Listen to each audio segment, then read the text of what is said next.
Contingent Relationships by Krishna's Mercy.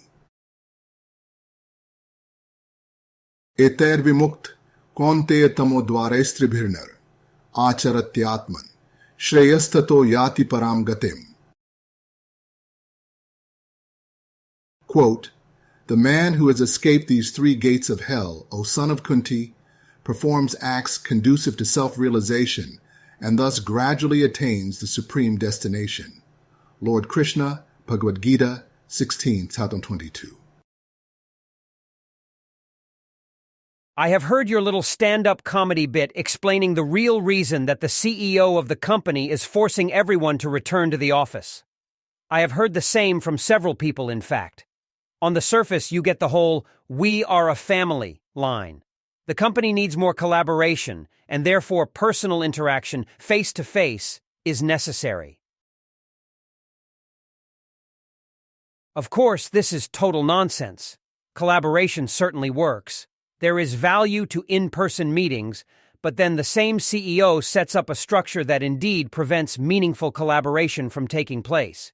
Instead, the employees have to attend mandatory in-person days in areas where they know not a single person at the office. Meaningful and effective collaboration could have been accomplished by carving out certain weeks or periods of the year where everyone who works together actually meets in the same place.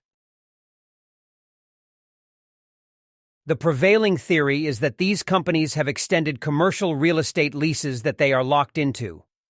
That rent money goes to waste every month.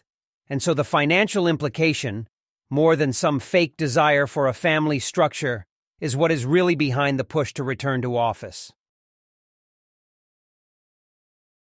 The bit I have heard, the one I referenced earlier, and which makes more sense to me, is that the CEO in these cases is a generally miserable person. They hate their life at home. They want to spend as much time away from their family as possible. But they cannot simply get up and walk out. They need the excuse of the office to find the situation they desire. They cannot stand that others might not share the same situation. Better to distribute the misery equally, force others to leave home and go to the office. This way, even if they are attached to their family, they can create a period of separation. They can make a show of working hard, even if they are clicking through internet videos for hours on end while bored at their cubicle desk.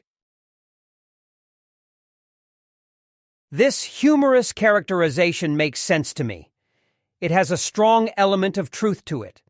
By the same token, could not the same be said of teachers of the science of self-realization? Especially the ones who are formally renounced, living in the sannyas institution. They could not stand their family life. They were so miserable that they decided to abruptly leave everyone behind. This is worse than the CEO spending long hours at the office because the sannyasi now has the highest respect in society. Despite taking advantage of modern facilities such as indoor plumbing and business-class air travel, people bow in front of these spiritual leaders in the dandavat position. From my angle of vision, what is there to respect? Why should I applaud someone for making a sour grapes decision? Does this not also invalidate the teachings from Shastra itself, which warn against the dangers of attachment to wife and children? How am I supposed to take that instruction seriously? The obvious refutation to such an argument is that the most well-known passing of the timeless wisdom that is the foundation of the Sanatana term culture took place between the Supreme Personality of Godhead and a family man. The recipient was married at the beginning of the conversation. He was also in the warrior occupation. At the conclusion of the discourse, the recipient remained a family man and an active duty warrior. The conversation took place, in fact, on a battlefield. Indriya sendriya syarthe raga dvesho vyavasthito tayorna vashamagaccheto hyasya paripantino.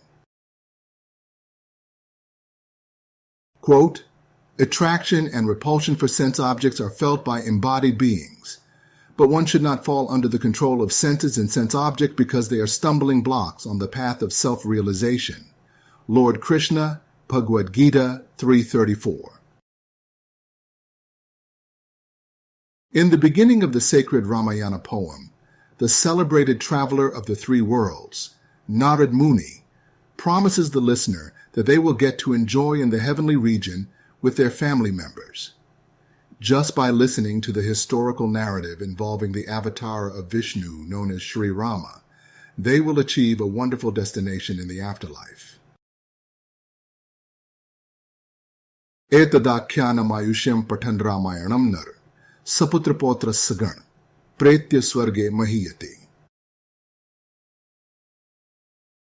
Quote, "The man who reads and recites this narration of the Ramayana will be blessed with a long duration of life, and after death will be welcomed and respectfully received in the heavenly region, along with sons, grandsons, and relatives." Valmiki Ramayan, Balakand 199.